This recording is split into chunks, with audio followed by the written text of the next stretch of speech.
Saltó por una ventana del juzgado, burló a la justicia 2 veces, mató a más de 30 mujeres y aún así, muchas lo amaban. Él no fue un asesino común, era una sombra elegante, una mente perversa con rostro encantador. Lo buscaron por años y cuando por fin lo atraparon, gritó como un demonio frente a la corte. Esta es la historia de Ted Bundy, el asesino que hizo temblar a toda una nación.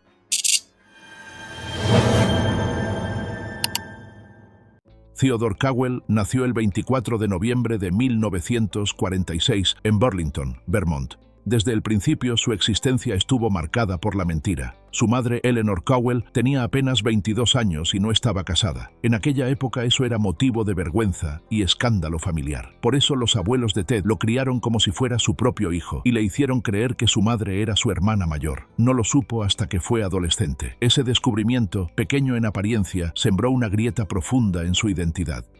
Su abuelo, Samuel Cowell, era un hombre violento, racista, misógino y cruel. Golpeaba a su esposa y tenía frecuentes estallidos de ira. En ese entorno, Bundy comenzó a forjarse, callado, solitario y observador. Desde pequeño mostró aptitudes inquietantes. Robaba, espiaba a mujeres, se deleitaba viendo pornografía violenta y le fascinaban las imágenes de accidentes y crímenes en las revistas policiales. Cuando su madre Eleanor decidió dejar atrás la casa de sus padres, se mudó con Ted a Tacoma, Washington, buscando un nuevo comienzo.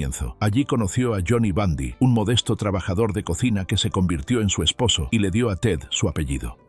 Con Johnny, Eleanor formó una nueva familia y tuvieron varios hijos, pero él nunca se sintió parte de ese hogar. Despreciaba a su padrastro porque lo consideraba poco ambicioso y mediocre. Nunca mostró cariño ni interés por sus hermanos menores. Ted prefería el aislamiento. Incluso dentro de su propia casa ya era un extraño. Después de graduarse de la escuela secundaria en 1965, se matriculó en la Universidad de Puget Sound, donde comenzó a estudiar idiomas, específicamente chino mandarín. En 1967 conoció a Diane, una joven universitaria de familia acomodada. Para Bundy, ella representaba todo lo que deseaba alcanzar: clase, estatus, belleza, un futuro prometedor. Con ella sintió que podía ser parte del mundo que siempre había creído fuera de su alcance. En 1968, Diane se graduó en psicología y decidió terminar la relación. Ella veía a Bundy como un hombre sin metas, inmaduro y que carecía de un rumbo definido. Aquella ruptura lo marcaría profundamente. Nunca logró superarla. Se obsesionó. Le escribía cartas constantes intentando recuperarla, alimentando una herida que terminaría convirtiéndose en combustible para su oscuridad. Ese mismo año, tras su ruptura y sintiéndose fracasado, abandona la universidad. Sobrevive con empleos de salario mínimo, mientras en paralelo intenta construir su fachada pública. Se ofreció como voluntario en la campaña presidencial de Nelson Rockefeller en Seattle, buscando acercarse a los círculos de poder. Gracias a estas conexiones, se convierte en chofer y guardaespaldas de Arthur Fletcher, quien se postulaba como vicegobernador de Washington. Poco a poco, Bundy comienza a entender cómo manipular su imagen para moverse en esferas que antes le parecían inaccesibles. En medio de su vida pública y aspiraciones políticas, inicia otra relación. Elizabeth Klopfer, una mujer divorciada y madre de una niña pequeña. Elizabeth sería su pareja más constante durante aquellos años, aunque Bundy jamás abandonó por completo la obsesión que sentía por Diane. Vivía una doble vida afectiva. Uno pretendía ser el novio devoto, el otro seguía aferrado al fantasma de su amor perdido. En 1970, buscando recomponer su imagen, decide retomar sus estudios. Se matricula en la Universidad de Washington, esta vez en la carrera de psicología. Allí encontró por primera vez una aparente estabilidad académica. Se destacó como un alumno aplicado, carismático, incluso admirado por algunos profesores. Finalmente, en 1972, logró graduarse. Lo que nadie sospechaba es que todas esas habilidades no las usaría para ayudar a otros, sino para seducir, manipular y matar.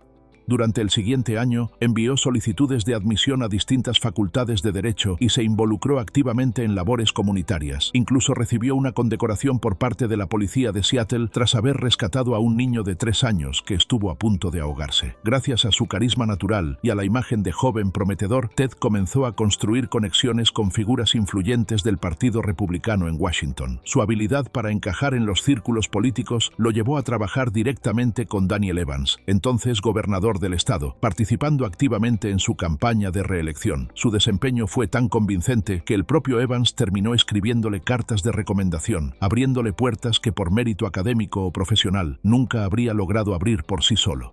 En 1973, a pesar de haber obtenido resultados bastante bajos en el examen de admisión a la Facultad de Derecho, fue aceptado tanto en la Universidad de Puget Sound como en la Universidad de Utah. Y nuevamente, más que por su capacidad intelectual, fue su red de contactos y su habilidad para proyectar una imagen ideal la que inclinó la balanza a su favor. Ese mismo verano, Bundy viajó a California y se reencontró con Diane. Ella quedó sorprendida. Ahora tenía ante sí a un hombre distinto, vestido como todo un profesional, aparentemente en pleno ascenso en su carrera legal y política. Todo lo que él quería que ella viera. Durante algún tiempo, ambos retomaron su relación e incluso hablaron seriamente de matrimonio. Lo que Diane no sabía era que Ted mantenía otra relación estable con Elizabeth, y ninguna de las dos sabía de la existencia de la otra. Finalmente, y fiel a su retorcida necesidad de control, Bundy desapareció de la vida de Diane sin una explicación, sin una despedida. Simplemente la abandonó, y ella jamás volvió a saber nada de él. Así cerró ese ciclo con su última venganza silenciosa. Había logrado conquistarla de nuevo solo para dejarla cuando más vulnerable estaba. Durante este tiempo, Ted comenzó a faltar a sus clases de derecho, y en abril de 1974 dejó de asistir por completo, mientras que las mujeres jóvenes de la zona comenzaron a desaparecer. Antes de comenzar a matar, perfeccionó un modus operandi calculado, engañoso y sumamente efectivo. Por lo general fingía estar herido o incapacitado para despertar lástima en sus víctimas. Usaba cabestrillos, muletas o llevaba libros pesados fingiendo necesitar ayuda para cargarlos hasta su auto. Se presentaba como un hombre inofensivo, educado, incluso encantador. Cuando la joven accedía a ayudarlo, la llevaba hasta su coche característico, un Volkswagen Beetle, donde con un golpe certero la dejaba inconsciente. Una vez en su poder las llevaba a lugares remotos, apartados, bosques o cabañas, donde las agredía sexualmente, golpeaba y finalmente las estrangulaba. Cuando los restos eran hallados, presentaban signos de fracturas en la cabeza y mordeduras humanas. El 4 de enero de 1974, Ted cometió su primer ataque violento conocido. Entró sigilosamente en la habitación de una joven universitaria en Seattle. Su nombre era Karen Sparks, quien tenía 18 años. Mientras dormía, la golpeó brutalmente en la cabeza con una barra de metal. Fue hallada al día siguiente en estado crítico y permaneció en coma durante días. Aunque logró sobrevivir, quedó con daños cerebrales permanentes que afectaron su vida para siempre. Bundy, por su parte, tenía 27 años y acababa de descubrir el poder que sentía al reducir a una persona a la indefensión absoluta. Tan solo unas semanas después, el 31 de enero volvió a atacar. Su víctima fue Linda Healy, una joven de 21 años estudiante de psicología en la Universidad de Washington. Esa noche irrumpió en su casa mientras dormía. La golpeó en la cabeza, la dejó inconsciente. Meticulosamente le cambió la ropa antes de envolverla en mantas y sacarla del lugar sin que nadie lo notara. Al amanecer, sus compañeras de casa descubrieron la escena, la cama manchada de sangre y la joven desaparecida. En aquel entonces la policía no estableció ninguna conexión entre las dos agresiones. Las investigaciones fueron superficiales, no se preservaron las escenas del crimen como debieron. El caso de Linda quedó en el aire hasta un año después, cuando sus restos fueron hallados junto a otros cráneos en una zona boscosa conocida como Taylor Mountain, un lugar que Ted usaba como cementerio personal. Así comenzaba la espiral de horror. Un hombre que sabía cómo moverse entre la gente, cómo disfrazarse de normalidad, pero que en secreto estaba perfeccionando su método para cazar. El 12 de marzo de 1974, en Olympia, Washington, desapareció Donna Manson de 19 años. Se dirigía a un concierto pero nunca llegó. Su cuerpo jamás fue encontrado, pero Bundy confesó que la había asesinado y quemado parte de sus restos. El 17 de abril, Susan Elaine, de 18 años, desapareció tras asistir a una reunión universitaria en Ellensburg, Washington. Sus restos fueron hallados junto a otros en Taylor Mountain. El 6 de mayo, Roberta Parks, de 22 años, salió de su dormitorio en Corvallis, Oregón, para tomar un café, pero nunca regresó. Sus restos aparecieron también en Taylor. El 1 de junio, Brenda Ball, de 22 años, fue vista por última vez saliendo de un bar en Burien, Washington, conversando con un hombre que fingía tener el brazo enyesado. Días después, sus restos fueron hallados en la misma zona boscosa. El 11 de junio, Jordan Hawkins, de 18 años, desapareció en Seattle mientras cruzaba un callejón oscuro camino entre la residencia de su novio y la casa de su hermandad. Ted más tarde confesaría que la atrajo fingiendo necesitar ayuda con un maletín. El 14 de julio en Lake Sammamish State Park, Bundy secuestró y asesinó a 2 mujeres el mismo día, Janice Ott, de 23 años, y Denise Naslund, de 19. Ted fingió estar herido, diciendo que necesitaba ayuda para cargar una vela hasta su auto. Ambas desaparecieron sin dejar rastro. Sus restos fueron encontrados meses después en una zona boscosa de Issaquah. No solo burlaba a la policía por su astucia, sino porque dominaba el arte de la transformación. Sabía cómo cambiar su apariencia. A veces se dejaba crecer la barba, otras se afeitaba completamente. Jugaba con su peinado, sus rasgos, su ropa. Así lograba despistar a quienes lo buscaban. No parecía el mismo hombre de un estado a otro. En su huida, cambió de residencia y se instaló en Midvale, Utah, el 30 de agosto de 1974. Como parte de su coartada de hombre respetable, se matriculó como estudiante de Derecho en la Universidad de Utah. Esa era su fachada. Sin embargo, la violencia no cesó. El 2 de octubre, Nancy Wilcox, de 16 años, desapareció en Holiday, Utah. Ella salió a comprar en una tienda y jamás volvió. Ted confesó su asesinato, aunque su cuerpo nunca fue hallado.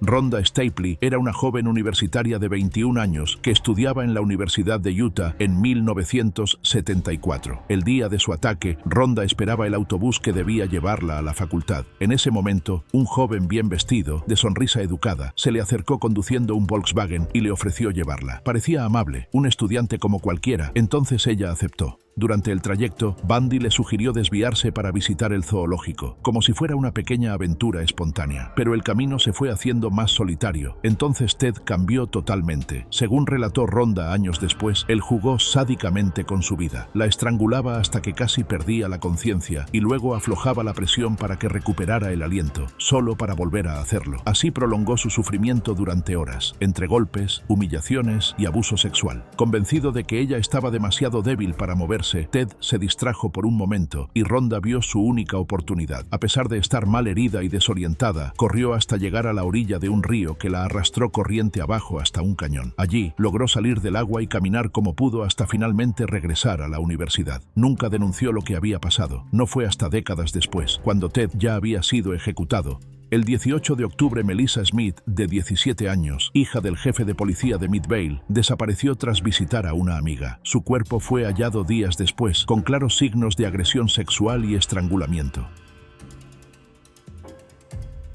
El 31 de octubre, Laura Aime, una joven de 17 años, desapareció después de ir a una fiesta de Halloween en Lehi, Utah. Su cuerpo fue hallado semanas después en los montes Wasatch. Presentaba signos de agresión y había sido golpeada brutalmente en la cabeza. Ante estos crímenes, la policía inició una investigación más profunda y pronto descubrió similitudes en el modus operandi con otros asesinatos que habían ocurrido en Washington. Sin embargo, todavía no tenían pruebas sólidas ni un sospechoso claro.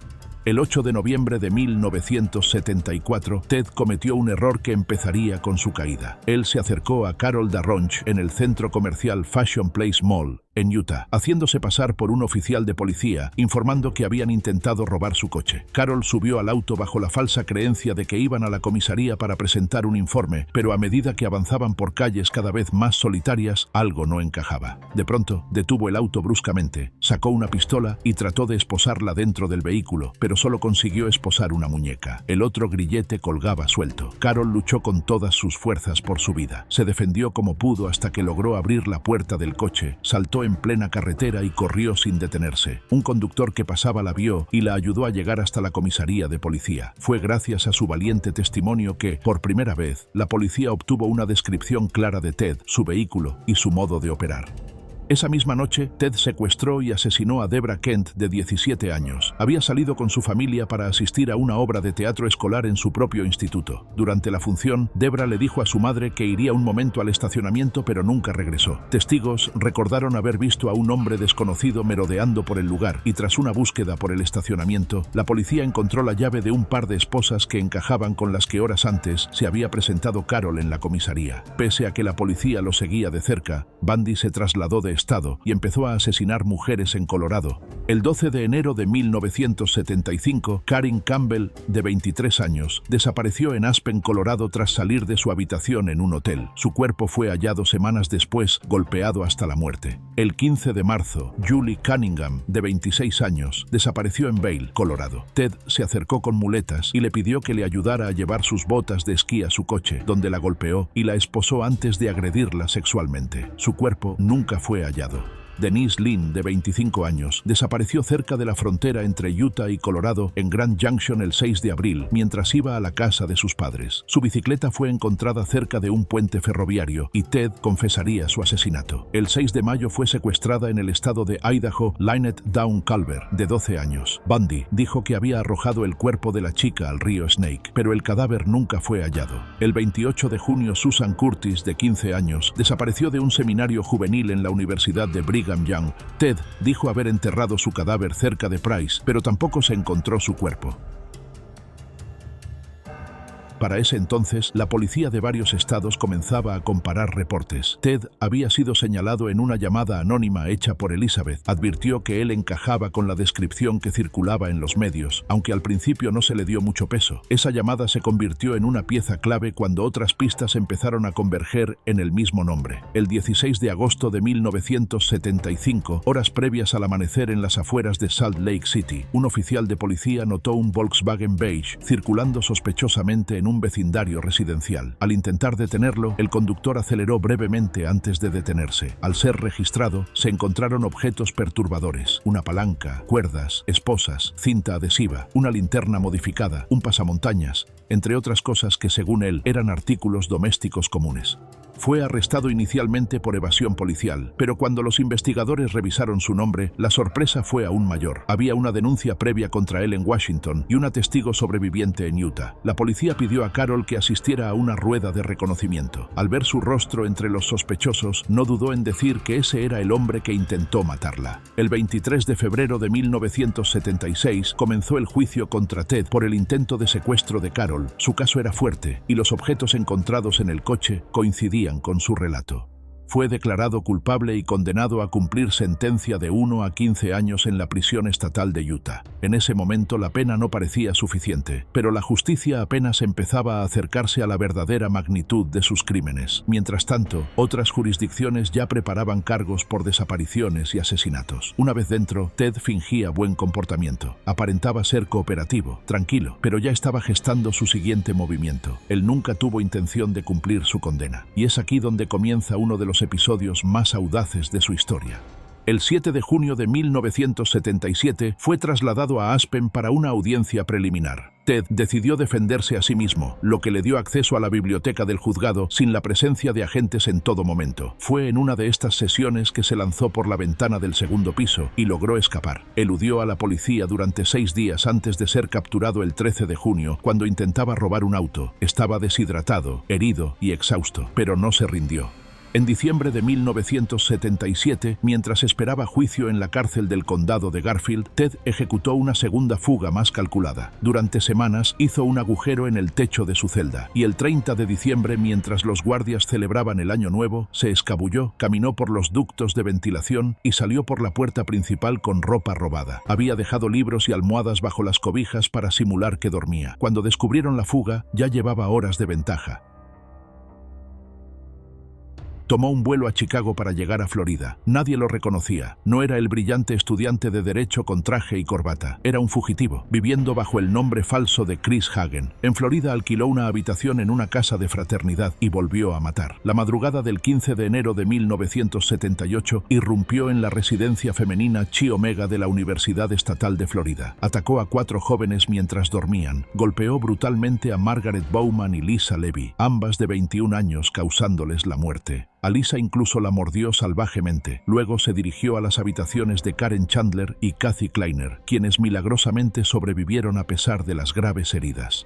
Menos de una hora después atacó nuevamente. Esta vez entró a la casa de Cheryl Thomas, otra joven universitaria. La golpeó con tal fuerza que le rompió el cráneo, el hueso maxilar y le causó daño cerebral permanente. Cheryl sobrevivió, aunque quedó con secuelas de por vida. El 9 de febrero de 1978, Ted cometió su último crimen confirmado: el secuestro y asesinato de Kimberly Leach, de solo 12 años. La menor fue vista por última vez saliendo de su escuela en Lake City, Florida. Su cuerpo sería hallado semanas después en un cobertizo abandonado con signos de abuso y estrangulamiento. Finalmente, el 15 de febrero de 1978 fue arrestado una vez más. Un oficial de tránsito en Pensacola lo detuvo por conducir erráticamente un auto robado. Al revisar el vehículo, descubrió múltiples identificaciones falsas. Ted trató de huir, pero fue reducido. Ya no había escapatoria. En 1979 fue juzgado por los crímenes en la casa Chi Omega. Esta vez había evidencia física contundente. Las marcas de mordidas en el cuerpo de Lisa Levy coincidían perfectamente con la dentadura de Ted. Fue declarado culpable y condenado a muerte. Justo en el momento en que el juez pronunció la sentencia, Bundy, quien durante todo el juicio se había mostrado arrogante, frío y hasta desafiante, rompió por completo su fachada. Un grito seco, casi animal, surgió de su garganta. Por primera vez parecía entender que el fin se acercaba y que no habría más escapatoria. En 1980 volvió a ser juzgado, esta vez por el asesinato de Kimberly Leach. También fue hallado culpable y recibió una segunda sentencia de muerte. En medio del juicio más mediático de la historia criminal de Estados Unidos, Ted aún tenía espacio para una de las jugadas más retorcidas de su vida: casarse. Y lo hizo en plena sala de juicio. La mujer era Carol Boone, una excompañera de trabajo que lo había conocido hacía años. En aquel entonces lo describía como un hombre amable, inteligente, incluso tímido. Cuando fue arrestado y trasladado a Florida, Boone se mudó también. Creía en su inocencia. No solo asistía a cada audiencia, ella lo apoyaba. Se volvió su más férrea defensora pública. Él fue tejiendo una relación emocional que terminó convirtiéndose en algo aún más siniestro. Durante su juicio por el asesinato de Kimberly, Ted se representaba a sí mismo, lo que le permitía interrogar testigos y tener acceso más directo a la corte. En una jugada teatral, mientras interrogaba a Carol, le preguntó: ¿quieres casarte conmigo? Ella respondió que sí. Y así, ante los ojos incrédulos del jurado y las cámaras, el asesino serial más famoso de América se casaba en directo. Pero eso no fue todo. Tiempo después, Boone anunció que había quedado embarazada. En efecto, en 1982 dio a luz a una niña, la única hija reconocida de Ted. Sin embargo, el matrimonio no sobrevivió a los años. Carol se desencantó cuando Ted empezó a confesar los crímenes en los últimos años previos a su ejecución. Aquella mujer que lo había defendido hasta el cansancio terminó por divorciarse y desaparecer del ojo público junto a su hija. Mientras tanto, él siguió intentando retrasar su ejecución. A finales de los años 80, con la presión pública y la consolidación de pruebas, Ted comenzó a colaborar con investigadores revelando detalles de sus crímenes no resueltos, identificando lugares donde había dejado cuerpos y proporcionando un perfil psicológico de sí mismo que fue clave para el desarrollo de técnicas de perfilación criminal. Lo hizo como una táctica final. Mientras diera información útil, su vida tendría valor para las autoridades. Sin embargo, tras casi una década de aplazamientos, la fecha definitiva de ejecución fue fijada para el 24 de enero de 1989. Ted pasó sus últimas horas solo, sin su familia. Ese día por la mañana fue ejecutado en la silla eléctrica, conocida como Old Sparky. Afuera una multitud celebraba con pancartas, camisetas, fuegos artificiales y hasta cantos. Ted seducía con palabras y manipulaba con sonrisas. Vivía dos vidas, la del hombre ideal y la del monstruo invisible. Pero, ¿qué pasa cuando ese monstruo logra engañar durante décadas, incluso a su propia familia? Hubo un asesino que llevó esa doble vida a un nivel aún más siniestro, y se hacía llamar BTK. Si quieres descubrir cómo alguien pudo ocultar el horror durante más de 30 años, haz clic ahora mismo en la pantalla y mira ese caso. No olvides suscribirte para no perderte las historias más oscuras y perturbadoras del crimen real.